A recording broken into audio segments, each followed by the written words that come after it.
All right, one positive thing about this that I actually didn't even realize was going to come out of this is I paid someone to wire my car. Now, I paid a really good price, first off, and the car has worked with no issues. I didn't pay no Devon price, but all I wanted was the car to work. I didn't care about anything else, and that's what I got. Chris is going to go back in and change some of the wiring. So we're going to get a better wiring diagram this time, everything mapped out so we can better know where everything's at. And by undoing this wiring, because I have undid a bunch, first I was going to kind of lay everything to the side. And then I was like, let's move this, let's move this, let's undo this, let's undo this, let's start undoing inputs. But let's label them with painter's tape just for right now. We'll go back and actually make a label maker. But this time it's going to be a lot cleaner. By doing this, I now understand this car better, which is amazing. When you pay somebody else to do something, you don't necessarily understand all the way what was done because you didn't do it yourself. Now I understand these inputs and outputs, and I understand where the steering wheel wires go and the shock sensors go and all that stuff. And a lot of the stuff that was kind of scattered across was just inputs ran over top of each other. You know, just like in your car, when you lay inputs over inputs over inputs, everything starts getting intertwined and everything is not mapped out perfectly straight, which is what I want to avoid this time. When I put it back together, I want a cleaner method where everything is a lot cleaner, or as clean as possible, let's say. But it definitely made a lot of ground. So some of it I didn't want to undo, such as these wires right here. These were the green and red wires a second ago. I did go ahead and put them in wire loom. They go down under the carpet and they go back here somewhere. I haven't really messed with them at all. I think they're going to come over into here, but I just left it right there. But now I have this whole harness where this guy is completely, we can lay that up there, and then we can lay this up here, because this whole entire thing, this whole harness right there is the engine harness. So the only thing keeping that harness in the car, which we are going to fix, is this wire right here. And there's only like 4 wires or 3 wires. So we're going to come underneath here. We're going to peel this back, not tonight, and we're going to find where they go. And then we're going to be making either a Deutsch connector that plugs in or something like that. And we're going to be able to set this whole harness on the desk. That way this whole harness will come out. Now, what does this harness goes to? This is your main harness that goes over to the Dominator, and then it goes to the motor. So all of this is plug and play. This loop right here, this is all my motor. So this runs my whole entire motor. And then that loop, or that little pigtail over there, is the part that goes to the Dominator. So that's my whole engine harness. And then I had a couple of little standalone harnesses that we've added in the past, such as this one for the IAT. I did a whole video on how to wire this very unique IAT. It's not the one that comes with Holly. So that's a standalone harness. So everything is separate. All these inputs are wrapped up around the steering wheel. This one was a loose wire that had been in the center console that come out of somewhere, and I had no clue what it went to. It was just in there. It wasn't hurting anything. Now I know, I'm pretty sure we're going to trace it, but this wire goes that way, meaning it's going to be a shock sensor. So I'm pretty sure that was just a shock sensor that comes undone. So all your inputs and outputs, they're going to be a signal wire, basically, what I call a signal wire. I guess that's what it is. It goes to the actual input, and then you're just going to have a hot and a negative. So that's what a lot of these were, these little loose wires that were just tangled all up. Is they're just inputs and outputs. I will trace them and label them and know where they go. But a lot of these were like trans brake and stuff like that. The trans brake, I was able to trace it back where it went. It had a little tiny wire on it right here. So it has this plug, and then this little wire right here was ran independently all the way to an input, which I just labeled as number 1. That's the whole steering wheel thing. So that I understand now that where that goes. And then when I put this back, I'll be able to make our wiring diagram and number these inputs and outputs and better know exactly what every single input and output does, and just better service the car at the track when we had an issue like we had the other day. So I enjoy this. Let's make this perfectly clear. I enjoy working on stuff and modifying stuff, But after the couple things I learned this year, I want to better understand my car and be able to know where stuff's at the track. And that's what this is going to accomplish. So pretty stoked that I was able to get everything off the trans tunnel. So trans tunnel's open. Can peel the carpet back. Now I need to get the kick panels out of it, and then we can fold the carpet back and go from there. Depending on how much I want to cut out, depends on if I replace the carpet, because the next step would be to replace the carpet would be you'd have to unbolt all of this, and we would probably just cut the carpet to lay the wiring in there and undo the shifter mount. But if that stuff's not needed, and we can just go up with the transmission and just make the tail shaft closer, such as like there, we can just cut there forward, then we could leave all this in. We could just fold our carpet back, leave all this in, fold our carpet back over our new stuff, or cut around it or whatever, and be ready to go. So definitely making progress. And then also now, by pulling that harness and putting that back to the back of the car, now I don't have wiring up here in the way. So we still got these wiring right here, which does not have a Deutsch connector or a plug on it or anything. We're going to trace all that. I think I'm going to call it a night. My back is extremely burningly tired. It's going on midnight, and I need to go shower and edit some YouTube, probably try to get to bed before 1 or 2 in the morning, so I can get back up. Tomorrow's Thanksgiving. I'm going to meet Mike here in the morning so he can look this over. We're going to get a game plan, and probably Thursday or Friday, probably Friday, we're going to start cutting on the car. And we're going to start clearing some stuff, cutting some stuff, grinding some paint, and getting ready to do what we got to do. So smash that like button for me, y'all. Let me know how you think this project is starting out, this winter rebuild, I guess you can say, revamp. And let me know what you think. I feel, like I said, really good about this.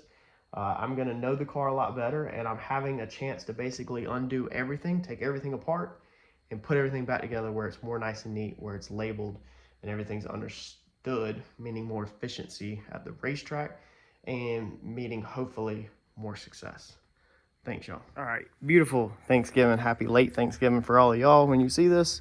Hope everybody had a good Thanksgiving. Me, I'm out here getting it. So I met with Mike this morning, and we got our game plan figured out. This thing is going to be unreal. I'm so freaking stoked. We have decided we're going to take out this whole top bar.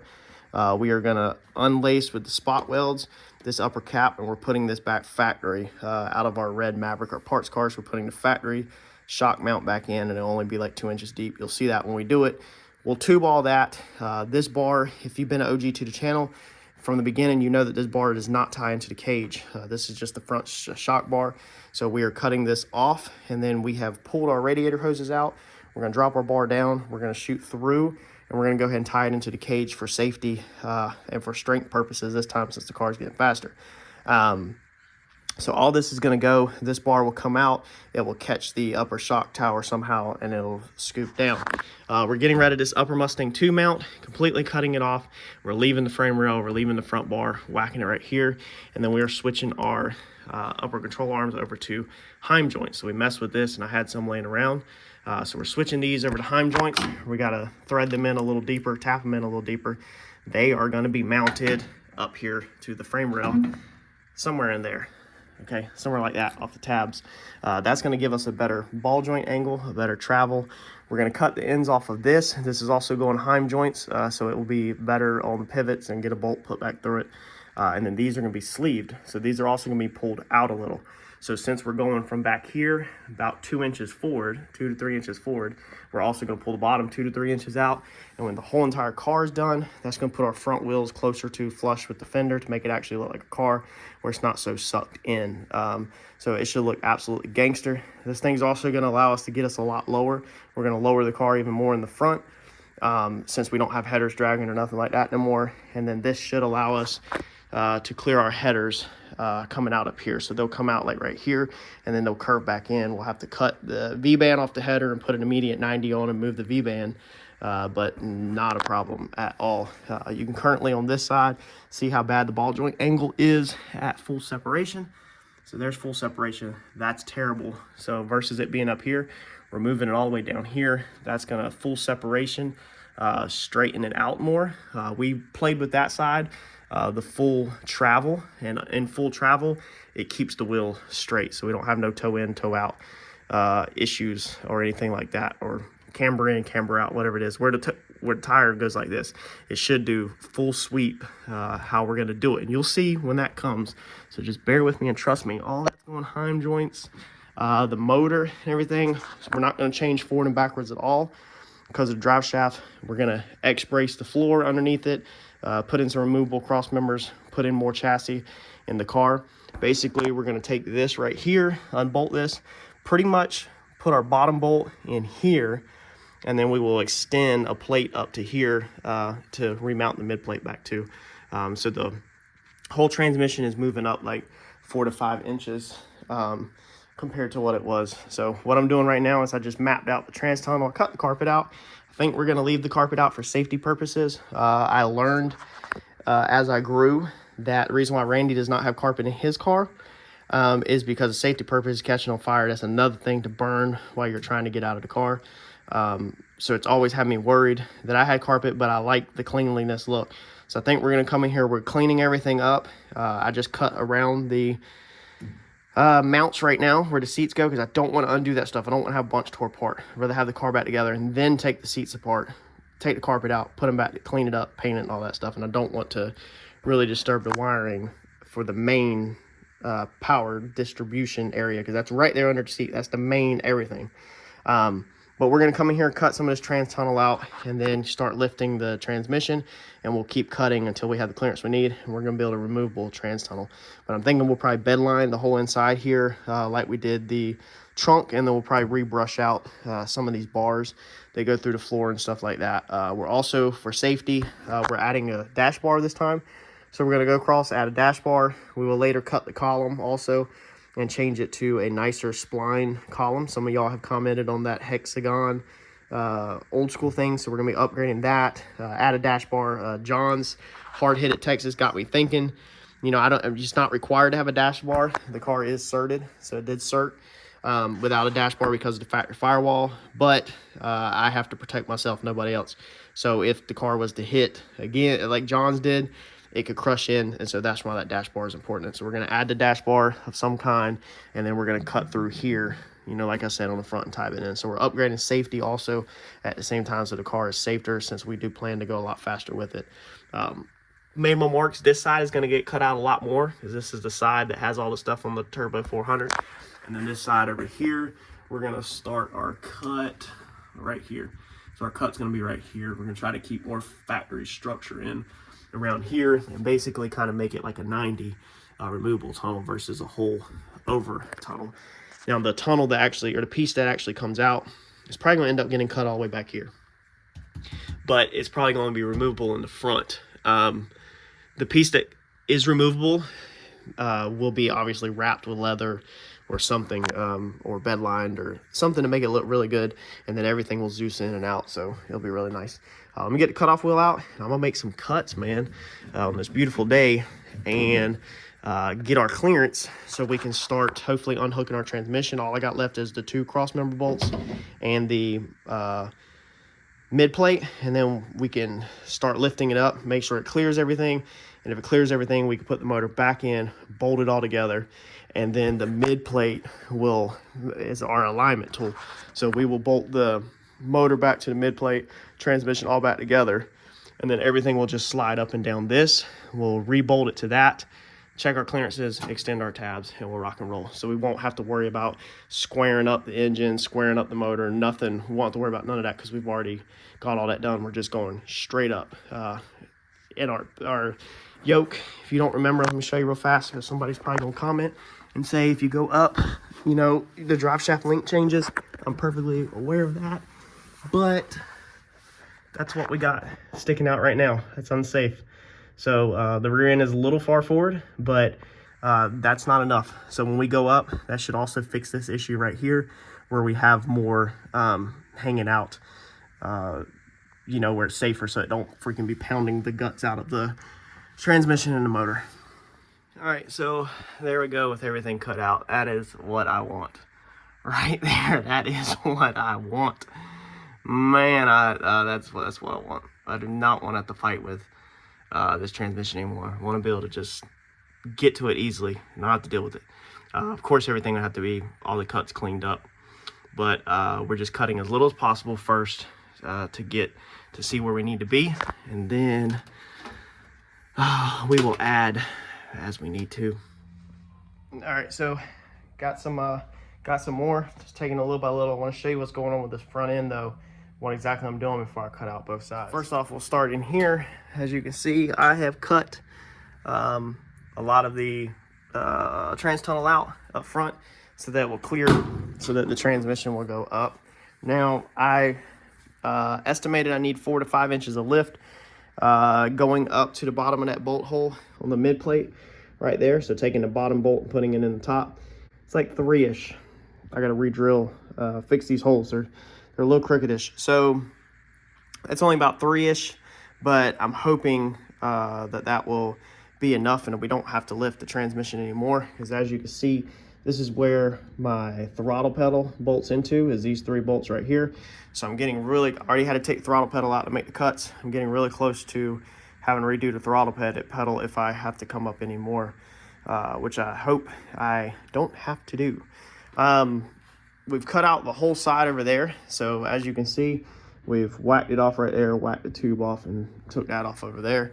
And then over here, I just got this all broke down, and I just wanted to kind of show y'all one more time. For comparison, what we're doing is we're just cutting this bar out, and eventually all this is going to go like I just said, but we're just cutting this out right here, cutting that out, and then we're getting rid of the top mount. So you can see right here where it had been hitting the frame. The frame is actually notched out right there to clear the A-arms on a full drop, and we're going to also steel plate this. So we're going to come in here and put a steel plate on the face of this when we do our attachments for our Heim joints for our new setup for the control arm. So all I'm doing is coming in here right across the top of this plate, cutting this out, and I'm hoping that that gives us enough room when we set the motors back in here, or the motor back in here, that with a 90 on the end of the headers, that we can clear it and get everything going back that way. All right, we finally got everything cut out. Harper, we get everything cut out? Give me a high five. Yeah, we did, but we still don't have it. We're nowhere near having it. It's just not, these headers I just think are just not gonna work. I'm gonna have to go, I guess, and bite the bullet and spend like $2 grand and order some forward facing headers. I see you. We still need, if you look back here, we need like 4 or 5 inches from the top of the block is there. The bell housing is down there. Okay, so that's 4 or 5 inches. Let's see here. Now roughly 3 inches, 3.5. So that means that this has to go down 3.5 inches, which you can see is way up there in the collectors. So it'd have to be cut pretty much like right here to even be able to sweep. So it's just straight not gonna work like that. We'd have to have the motor that freaking high right there pretty much to be able to cut this and put a 90 or curve it back in. These headers are just being they don't fit between the frame rails, they're just not gonna happen. If you flip them around and face them backwards, it's gonna be the exact same thing. The frame rail is the same distance, so it's going to hit the frame rail in the center, and it's going to be the same height. So there's going to be no height difference by flipping it around backwards at all. Like, that's not going to help me anything. So I guess it's time to go relax. It's Thanksgiving. Sit down and do some work on the internet, and maybe we could pull a deal and get a deal on Black Friday for something. But we definitely can't put the motor that high. I don't think that would be smart. I don't know how we'd get the transmission that high either, because it's too much. I mean, the transmission's almost a pan. The flange, that flange right there, is above the floor. The pan is almost above the floor, but we don't want to keep making our drive shaft angle worse and worse, because the more we go up, the more we make our drive shaft angle worse, and then the more we have to adjust all that, and we already are up almost a whole fist, 3 fingers. So we're 3 fingers up from where we used to be. So we have changed we have lifted it a ton, and we don't want to lift it no higher than that, man. That's ridiculous. So I'm gonna have to do something else.